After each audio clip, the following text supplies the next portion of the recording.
Imagine Renaissance Italy in the grip of a nightmare. Cities glittered with marble and frescoes by day, but at night their plazas ran red with betrayal and blood. Venice's canals and Rome's cathedrals, monuments to art and faith, stood amid a continent on fire. Popes and princes played at war like gamblers, alliances shifting in a wink, mercenary captains changing sides at midnight. Even a casual dinner might become the last a diplomat ever eats. Machiavelli grew up in this crucible. He saw the firebrand Friar Girolamo Savonarola, who had expelled the Medici, swing from the noose in 1498. His body burned in the public square. Florence watched morality itself die on the pyre. Days later, the 29-year-old Machiavelli was pulled from obscurity and placed in charge of Florence's foreign affairs, thrust into a labyrinth of power where trust was lethal. By 1502, he had witnessed horrors most would refuse to believe. One winter night he saw Cesare Borgia stage a banquet of death. Rebellious captains invited to feast, only to find death served at the table. Tapestries, wine, and music became props in a grotesque performance of domination. These lessons burned themselves into Machiavelli's mind. In Italy's Iron Court, mercy was treason and cruelty was currency. Then, in 1512, fate turned against him. Pope Julius II and the Medici sent Spanish mercenary armies crashing into Tuscany. The Florentine Republic was crushed at Prato. Its banners fell. Its leaders fled. Machiavelli, loyal to the fallen order, was accused of conspiracy, dragged before tribunals, tortured with a strappato, and shown no mercy. When he finally emerged, broken but alive, he was banished in 1513 to his family's rural estate at San Andrea in Percasina. There, among skeletal vineyards in the silence of exile, Machiavelli faced his defeat alone, and he chose to answer it with ink. In that countryside prison, over months of dawn and dusk, he wrote the book that would stain his name forever.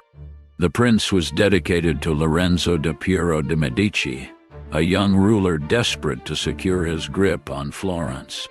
As historian Percy Gilbert observed, Machiavelli did not write for crowned heirs protected by tradition.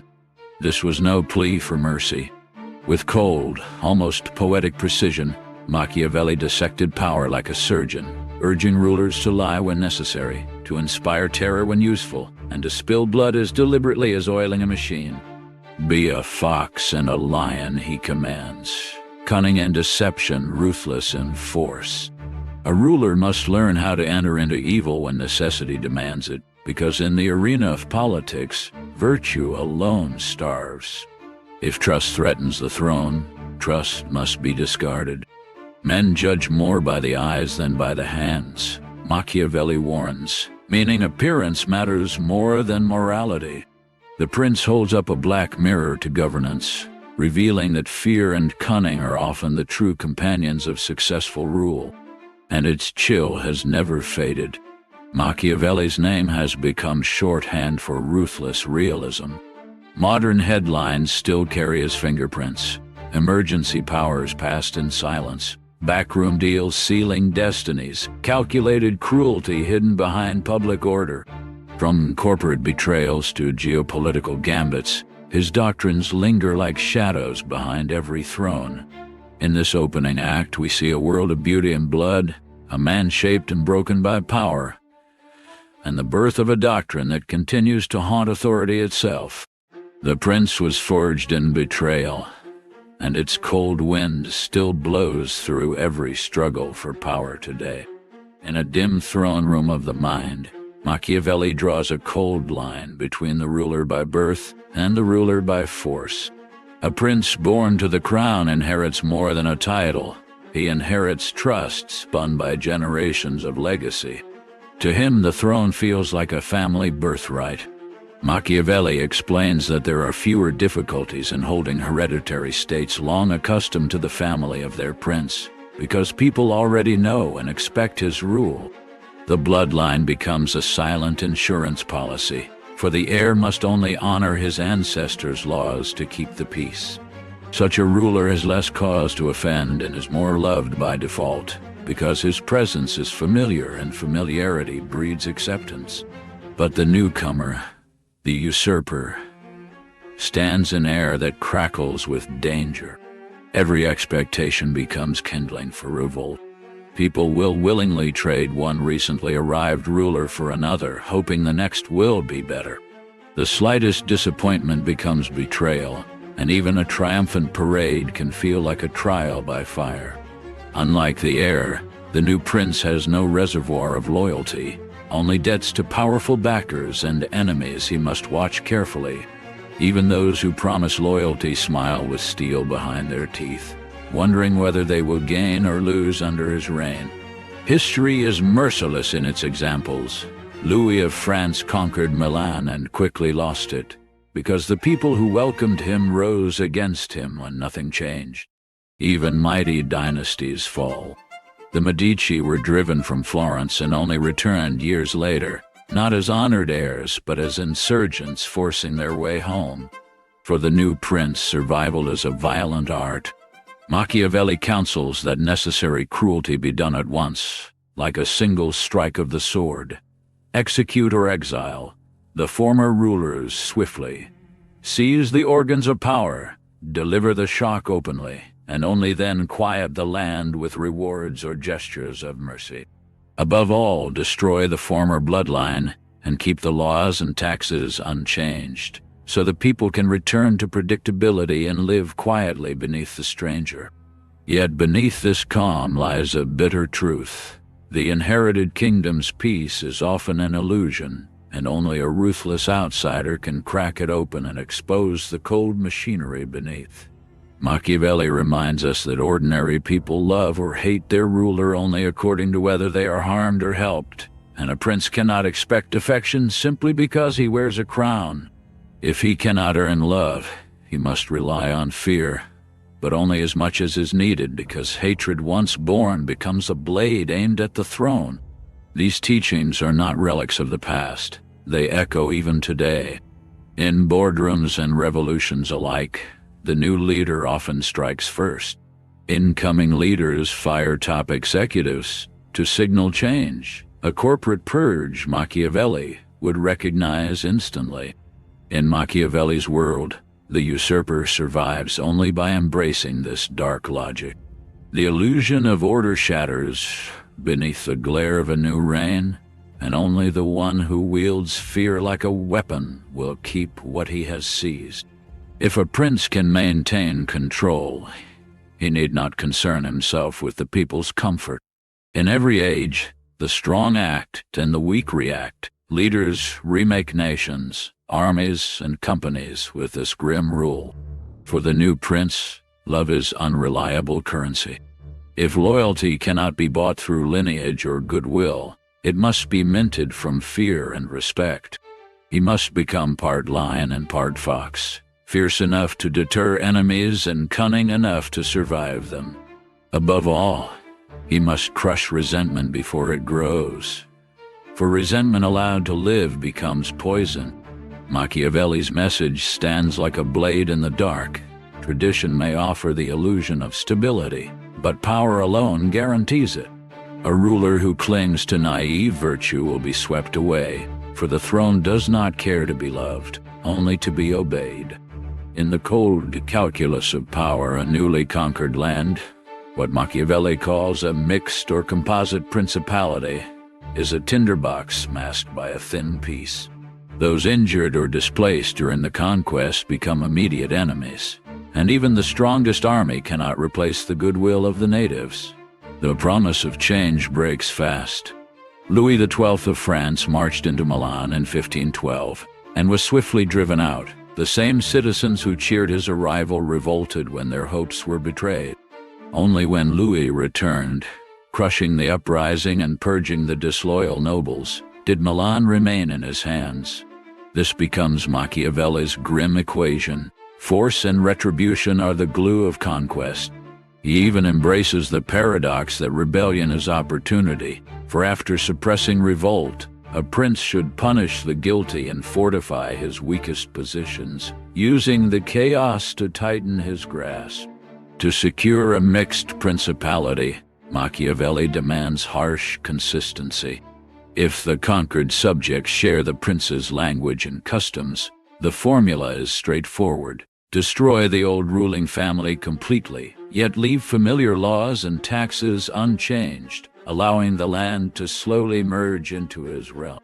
If the territory differs in tongue or tradition, he warns the prince must live there himself, or better yet, plant colonies as anchors of control.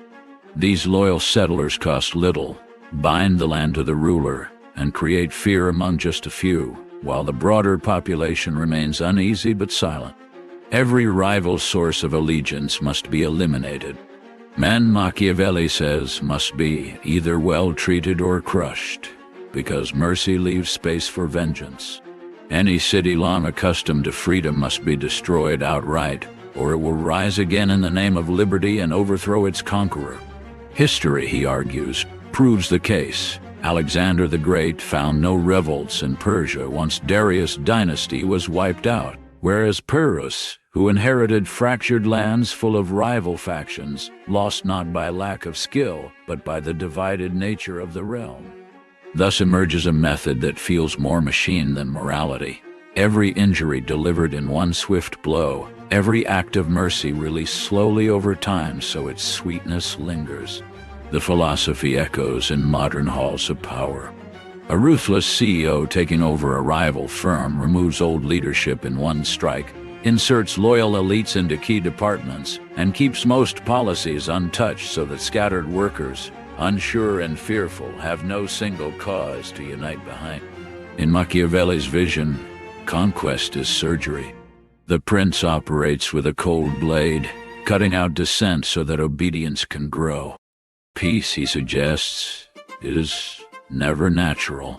It is a structure built from fear and law, and only a conqueror with unwavering resolve can hold a newly subdued land in fragile, uneasy silence. In Machiavelli's stark world, Fortuna is blind, wild, and fickle, like a die tossed across a table, haunting every corner of power. The prince draws a harsh boundary between mastery and mayhem. On one side stands virtue, iron discipline, relentless will, and strategic ferocity, and on the other side rages the raw chaos of fate and circumstance. Virtue is not gentle morality, but ruthless ambition and force, the engine that drives a formidable ruler. Machiavelli dramatizes this divide through examples. Francesco Sforza seized Milan through his own strength and kept it, while Cesare Borgia, though bold, violent, and burning with ambition, inherited his state through papal fortune. And when his father died, Fortuna crushed him and his power evaporated. Machiavelli warns that princes who rely on favor, wealth, or inheritance stand on shifting sand, easy to rise through fortune, nearly impossible to stay there. To him, fate is a savage river that floods without warning, a goddess who distributes ruin and bounty on a whim. Only those who build their defenses in advance, through courage, readiness, and decisive action, can survive her storms. He scorns rulers who wait passively for luck as weak and doomed, insisting that fortune must be confronted with force. The same truth echoes in the present. A self-made entrepreneur battling market chaos wields virtue, while an heir resting on inherited wealth is helpless when the winds change. Leaders in unstable nations face the same law. Without steel and strategy, fortune can topple any throne. Machiavelli's final message is chilling. Fortuna punishes the complacent. She may shuffle history like cards in her hand, but only the bold, the prepared, and the iron-willed can hope to bend her tide. If there is one chapter in The Prince that made Machiavelli immortal and infamous, it is this one. Here, morality finally collapses under the weight of reality. Machiavelli asks a question so dangerous that even today people hesitate to answer it honestly. Is it better for a ruler to be loved or feared? The world wants the answer to be love.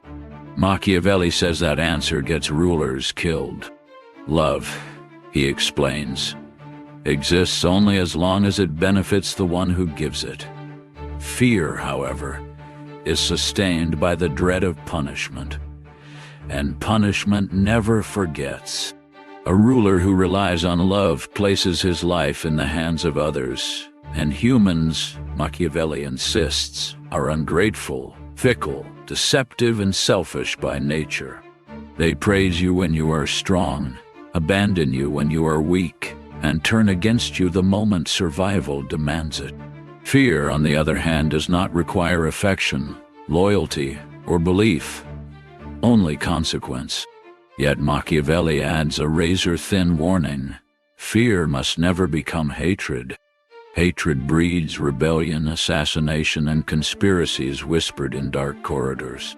The ideal ruler, therefore, walks a narrow blade, terrifying enough to command obedience, restrained enough to avoid provoking revenge.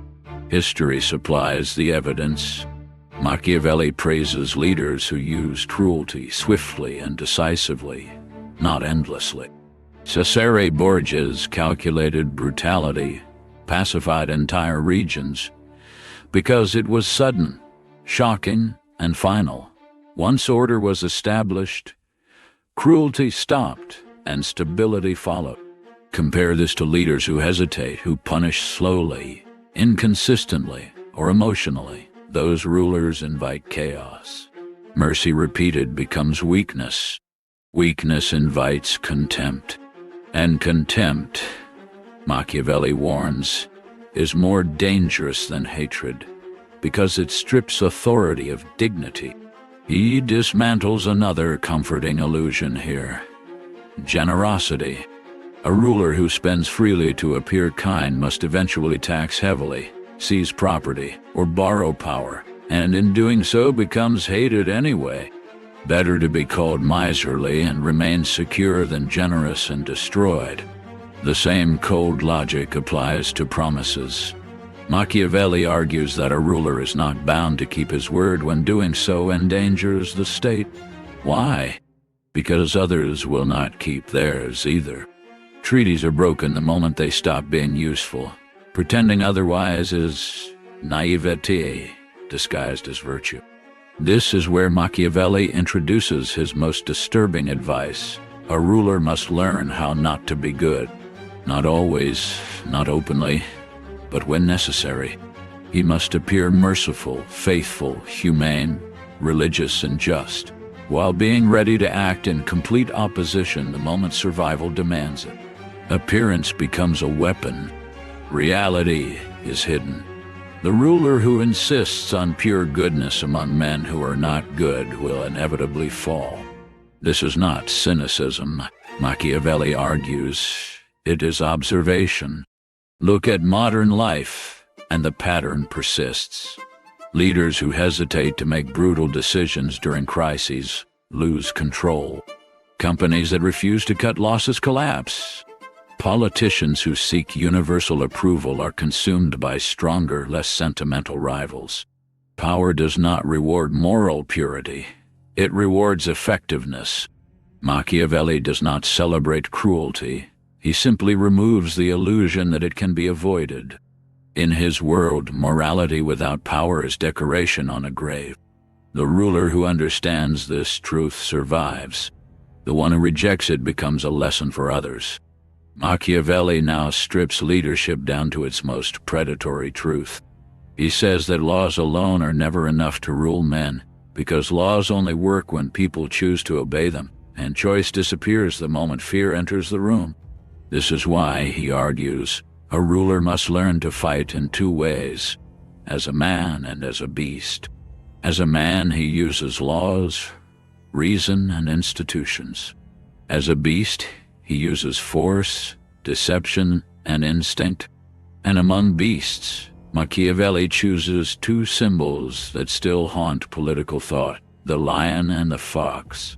The lion is powerful but blind to traps. The fox is clever but weak against wolves. A ruler who is only a lion will be outmaneuvered. A ruler who is only a fox will be crushed. Survival demands both. This is not metaphor. It is instruction. Machiavelli warns that those who rule purely by honesty will be destroyed by those who lie without hesitation. Deception, he insists, is not a flaw in leadership, it is a requirement. Promises are tools, not chains. Truth is valuable only when it serves power. The ruler who reveals everything disarms himself, because enemies do not fight fairly. They plot, they disguise, they wait. Therefore, a wise ruler must master appearances. He must seem merciful, faithful, religious, humane, while being internally prepared to act in total opposition. People judge with their eyes, not their hands. They see outcomes, not methods. And because the majority experience power only at a distance, illusion becomes reality. This is why Machiavelli praises rulers who understand theater. Authority is not just enforced, it is performed. History rewards those who control perception. He points to leaders who use cruelty indirectly, delegating violence to subordinates, and then punishing those subordinates publicly to appear just. The blood is spilled, but the ruler's hands appear clean. Responsibility is blurred. Fear remains. Loyalty follows. In this chapter, Machiavelli also exposes a dangerous weakness: indecision. A ruler who hesitates, who changes direction without purpose, who allows uncertainty to leak into public view, invites challenge. Certainty, even false certainty, is safer than visible doubt. People follow confidence, not correctness. This principle remains brutally relevant. Modern leaders who hesitate during crises lose authority instantly. CEOs who explain too much appear weak. Politicians who seek transparency without control lose narrative dominance. The fox and the lion still rule boardrooms, governments, and empires of influence. Machiavelli's message is chilling because it removes comfort. Ethics do not protect power, strategy does. And strategy is often immoral by necessity. He does not claim this is good. He claims it is real. To rule without understanding deception is to rule blindly. To reject force is to invite it from others. The ruler who survives is not the most virtuous, but the most adaptive. In Machiavelli's world, power belongs to those who understand human nature's darkness and are willing to step into it without flinching. The lion intimidates, the fox survives, and the ruler who masters both writes history, while the rest are erased by it. Machiavelli now removes the final illusion, the belief that power can survive without force. Strip away speeches, laws, traditions, and promises, and what remains beneath every state is the ability to defend itself. A ruler who does not control his own strength, Machiavelli warns, is not a ruler at all but a hostage waiting to be replaced. This is why he shows absolute contempt for mercenaries and borrowed power.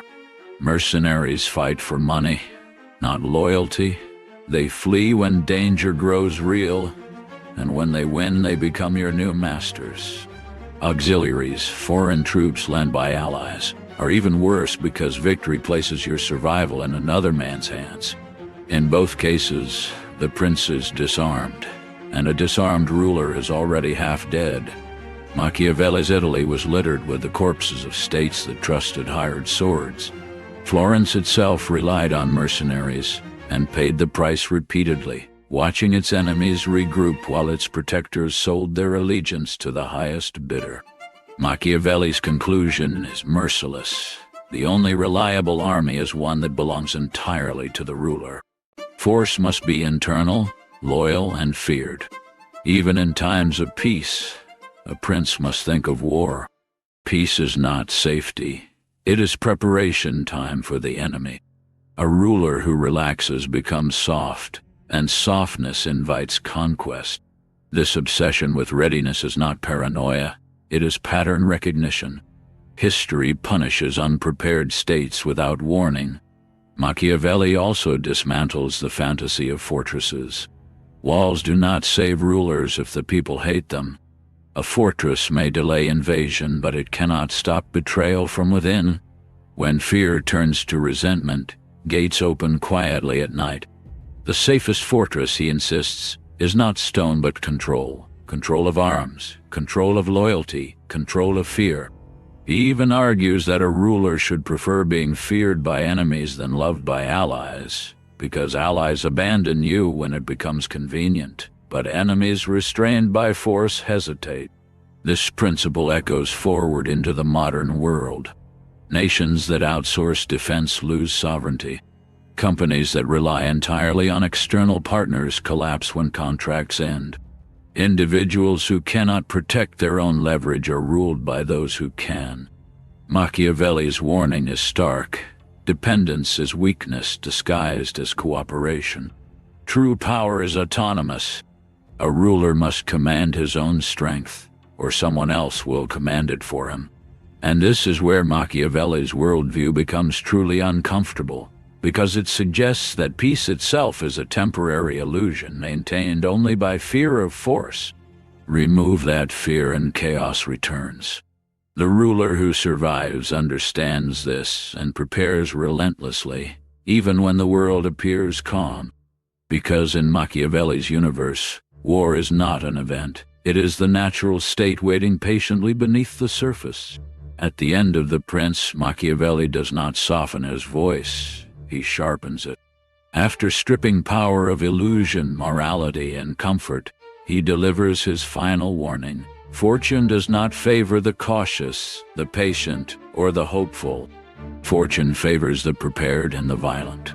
He compares fate to a raging river, calm at times, destructive without warning. Those who build defenses early may survive the flood. Those who trust the weather will drown. This is Machiavelli's final sin, trusting the world to remain stable. He argues that rulers lose power not because they were unlucky, but because they were unready. They believed the present would continue. They mistook temporary success for permanent security. History, he reminds us, is a graveyard filled with leaders who thought yesterday's victories would protect them tomorrow.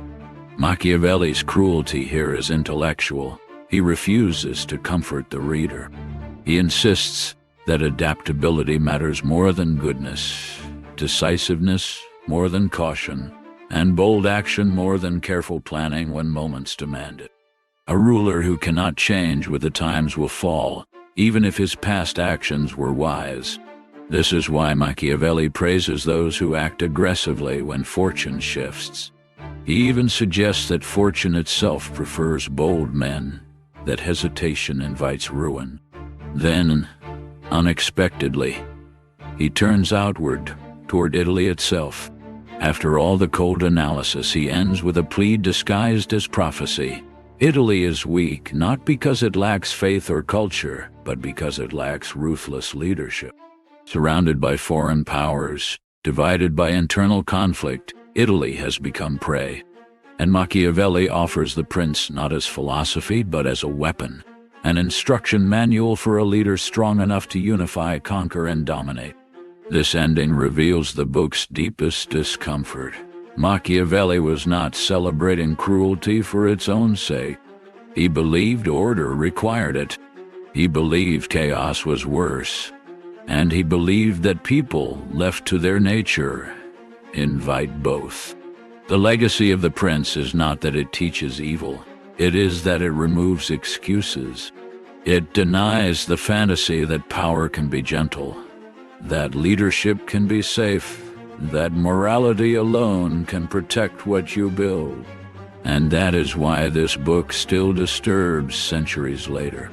Because once you understand its logic, you begin to see it everywhere, in governments, corporations, revolutions, and personal ambition. You realize that the world does not reward intention. It rewards effectiveness. And the final truth Machiavelli leaves us with is this: power does not ask whether you are good. It only asks whether you're strong enough to keep it.